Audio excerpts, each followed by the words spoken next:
નમસ્કાર વિદ્યાર્થી મિત્રો, આપણે ભાવવૃદ્ધિના કારણો તો જાણી ગયા કે કયા કારણોસર ભાવોમાં વધારો થાય છે, પણ એ ભાવોમાં વધારો જો સતત ને સતત થતો જાય તો આપણે જાણ્યું કે આપણને નુકસાન થાય છે, વિકાસમાં અવરોધ ઊભો થાય છે. તો એ ભાવોને નિયંત્રણમાં પણ લાવવા પડે. હવે એ ભાવોને નિયંત્રણમાં શા માટે લાવવા પડે? તો શું થાય કે સતત ભાવ વધારો થવાને કારણે અર્થતંત્ર પર તથા સમાજનું જે જનજીવન છે એના ઉપર વ્યાપક અને દૂરોગામી વિપરીત અસર પડે. અને એ અસરથી જો આપણને બચવું હોય તો ભાવ ઉપર નિયંત્રણ કરવું જ પડે. હવે આ ભાવ વધારાની જે અસરો થાય છે એ અસરો વિશે ટૂંકમાં માહિતી મેળવીએ. પહેલાં તો પહેલી એ અસર થશે કે ભાવ વધારાથી નફામાં વધારો, આવકમાં વધારો, ખરીદ શક્તિમાં વધારો અને ચીજ સેવાઓની માંગમાં વધારો, વસ્તુના ભાવમાં વધારો, એ વિષચક્ર સતત ચાલ્યા જ કરે. અને એને કારણે શું થાય કે ગરીબો વધારે ગરીબ બને અને મધ્યમ વર્ગના લોકો માટેનું જીવન પણ મુશ્કેલરૂપ બની જાય, દુષ્કર બની જાય. બીજું શું થાય કે ભાવ વધારાથી બચત અને મૂડીના સર્જનના દરમાં ઘટાડો થાય છે અને જરૂરી ચીજ વસ્તુઓનું ઉત્પાદન ઘટે છે. નવા ધંધા રોજગાર પણ અટકી જાય છે. એટલે ભાવ વધારા પર નિયંત્રણ લાવવું જ પડે. બીજું કે વિદેશી મૂડીરોકાણ ઘટે છે અને આયાતી વસ્તુઓમાં વધારો થતાં હુંડિયામણ પાછળ ખર્ચ વધુ થઈ જાય. એટલે શું સમસ્યા થાય કે બેલેન્સ ઓછું થઈ જાય. આવશ્યક ચીજ વસ્તુઓની ઉત્પાદન ઘટે છે, અછત સર્જાય છે અને પ્રજાનું જીવન ધોરણ કથળે છે. માટે ગરીબો વધારે ગરીબ બને છે અને દેશમાં ચીજ વસ્તુઓનું ઉત્પાદન ખર્ચ વધતા, તે મોંઘી થતાં, દેશની નિકાસી વસ્તુઓના ભાવ વધતા અને પ્રમાણમાં આયાતી વસ્તુ બજારમાં સસ્તી હોવાને કારણે દેશની નિકાસમાં ઘટાડો થાય છે અને આયાતો વધે એટલે શું થાય કે હુંડિયામણ વપરાઈ જાય. એટલે આયાત નિકાસનું જે અસંતુલન છે એ સર્જાય, બેલેન્સ થાય નહીં. કારણ કે આપણે આવક ઓછી કરીએ છીએ અને વાપરી વધારે નાખીએ છીએ. તમે એક ઉદાહરણ લઈ શકો કે તમે જો એક દિવસના 500 રૂપિયા કમાવ છો અને 600 રૂપિયા વાપરો છો તો શું થશે? કદાચ તમારી પહેલાંની બેલેન્સ છે એ બેલેન્સના 100 રૂપિયા વપરાઈ જશે. એટલે આવું અસંતુલન પાલવે નહીં. એટલે ભાવ વધારા ઉપર નિયંત્રણ રાખવું જરૂરી બને છે. અને બીજું શું થાય કે ભાવ વધારાથી ગરીબ કે મધ્યમ વર્ગના લોકો છે એમનું જીવન ધોરણ કથળે છે અને જરૂરિયાત પૂરી કરવા માટે આવા લોકો ચોરી, લૂંટફાટ, હત્યા, ગુનાખોરી, સટ્ટાખોરી, સંગ્રહખોરી, નફાખોરી, કાળા બજાર, ભ્રષ્ટાચાર અને આપઘાત જેવી અનૈતિક પ્રવૃત્તિઓ સમાજમાં વધે છે અને સમાજનું નૈતિક અધપતન થાય છે. આ વસ્તુનો આપણે અત્યારે ખાસ અનુભવ કરીએ છીએ. કારણ કે અત્યારે એટલી કટોકટીની ને ખરાબ પરિસ્થિતિ છે કે લોકો પાસે કમાવાના સ્ત્રોત ઓછા છે. ઇવન ખાવા પીવાના પણ ઘણા લોકોને વાંધા છે. તો એને કારણે પણ આવી બધી પ્રવૃત્તિઓ વધી છે. એટલે આ બધી પરિસ્થિતિ જો વધશે તો સમાજનું અધપતન થવું નક્કી જ છે. એટલે આ પરિસ્થિતિમાંથી બચવા માટે પણ ભાવ વધારો છે એ નિયંત્રણમાં લાવવો જરૂરી જ છે. હવે આ ભાવ વધારો નિયંત્રણમાં કઈ રીતે લાવી શકાય એના ઉપાયો જોઈએ. તો અર્થતંત્રમાં કુલ ખર્ચ સતત વધતું રહે છે અને ચીજ અને સેવાઓનું ઉત્પાદન એટલા પ્રમાણમાં વધતું નથી. એટલે શું થાય કે ભાવોમાં વધારો થાય છે. પણ સરકાર સતત એવા પ્રયાસો કરતા હોય છે કે આપણે એ ભાવોને નિયંત્રણમાં લાવી શકીએ. એમાં સૌથી પહેલો ઉપાય છે નાણાકીય પગલાઓ ભરવા. ભારતની મધ્યસ્થ બેંક અર્થતંત્રમાંથી નાણાંનો પુરવઠો ઘટાડી દે એટલે શું થાય કે લોકોની વપરાશી વસ્તુઓ પાછળ નાણાં ખર્ચવાની વૃત્તિ છે એના ઉપર અંકુશ આવી જાય. એટલે આવી વસ્તુઓની માંગ ઘટતા ક્રમશઃ ભાવ ઘટે છે.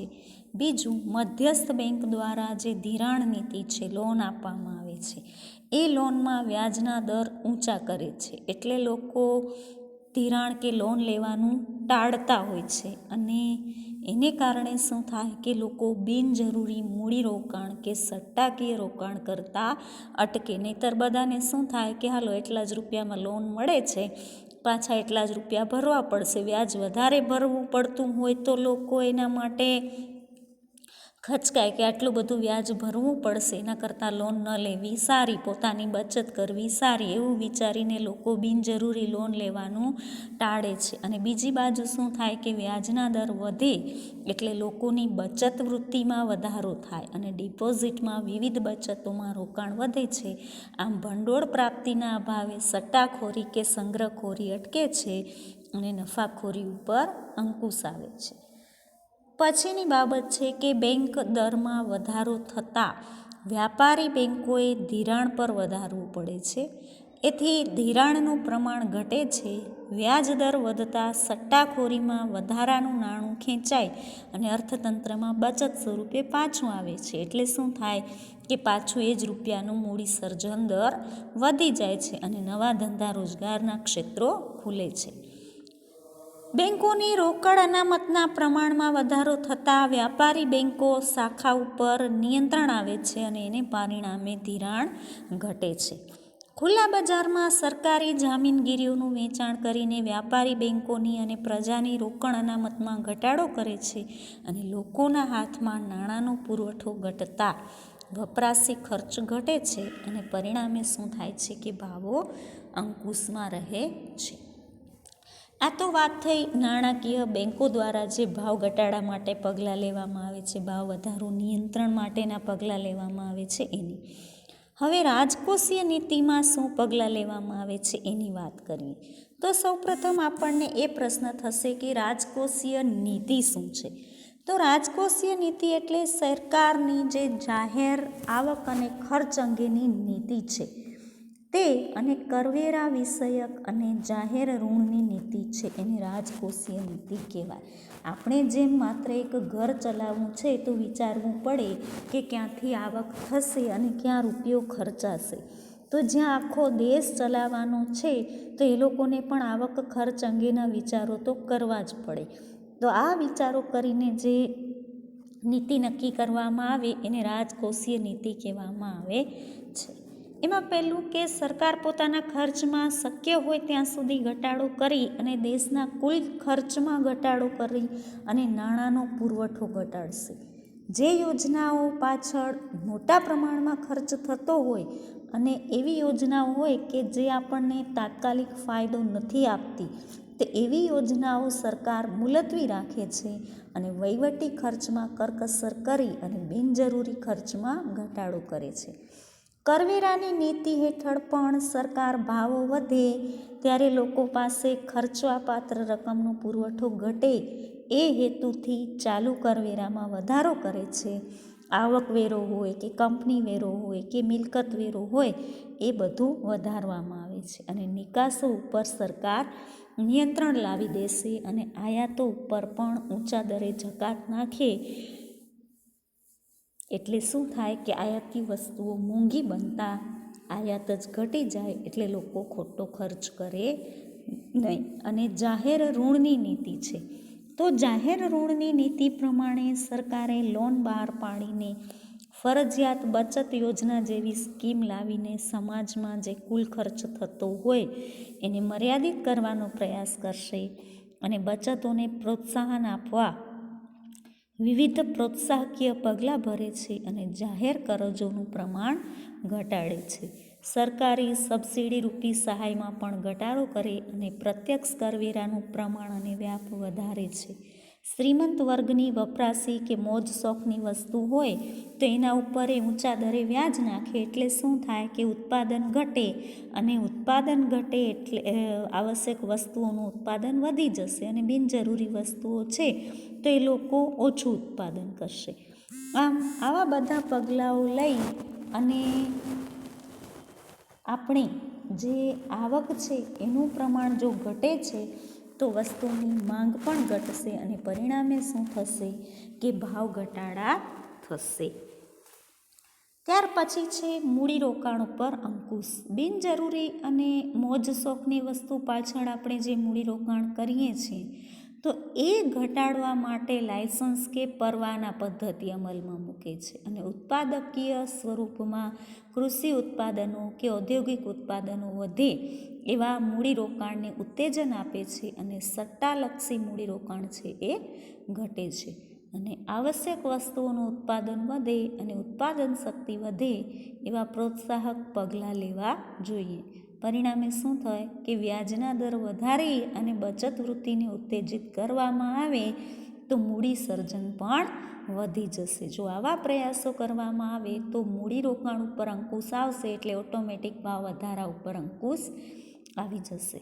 ત્યાર પછી ભાવ નિયમન અને માપબંધીની વાત કરીએ તો જાહેર વિતરણ પ્રણાલી પ્રમાણે ભાવ વધારાને અંકુશમાં રાખવાની વ્યૂહરચનાનું એક પગલું જાહેર વિતરણ પ્રણાલી છે. એટલે કે કઈ વસ્તુઓનું આપણે ક્યાં વિતરણ કરીશું, જે ભારતમાં 1977થી અમલમાં આવી હતી અને એનો હેતુ સમાજમાં નિમ્ન આવક જૂથને જે અંત્યોદય અને ગરીબી રેખા નીચે જીવતા લોકો છે એ ગરીબી રેખા હેઠળના અને ઉપરના જે ઓછી આવક ધરાવતા લોકો છે એ લોકોને જરૂરી ચીજવસ્તુઓ વ્યાજબી ભાવની દુકાન દ્વારા ઉપલબ્ધ કરાવવાનો હેતુ હતો, જે ભાવમાં નિયમન કરે છે અને માપબંધી કરે છે.